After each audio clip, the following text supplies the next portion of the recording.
the thing that is wrong with the formation of our foreign policy. Is that when we engage in the creation of our foreign policy, we are truly disconnected from the foreign nations that it will impact and the humans who are going to be impacted by our foreign policy. And so even as we think about capitalism and we think about our trade policies and we think about the creation of jobs and we think about the fight for unionized labor here,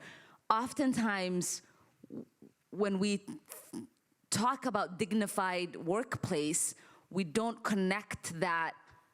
to be something that someone else deserves in another country.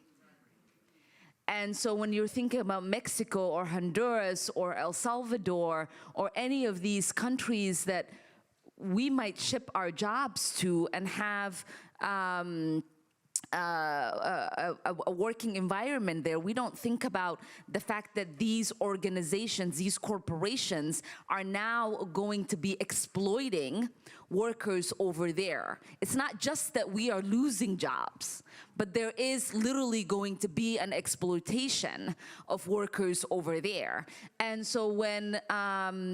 we think about it now in Congress, we're having a conversation about cross-border negotiations happening for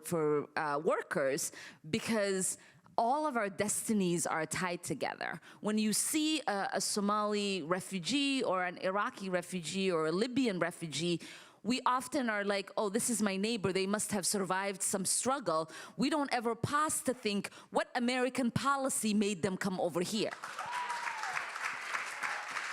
Right?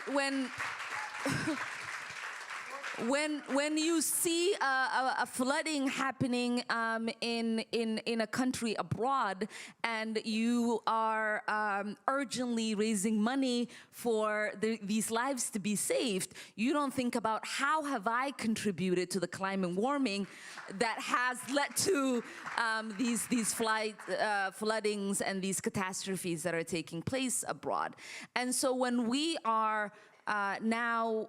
thinking about a new way of reimagining a vision of what our foreign policy should be, and as I will introduce next week, our pathway to peace in thinking about the world, it is important for us to have these connections between what sanctions could mean for the destruction of lives abroad, what human rights conditionalities could mean as we think about people who are using the weapons that are created in this country to take the lives of innocent children and women and men abroad, to really think about what it means for us to use some of the money that we decide should be going into militarizing our government, to using it for the prospect of peace around the world. And so there is so much that is possible if we stopped using the muscle memory that has become the norm in the ways that we formulate our policies.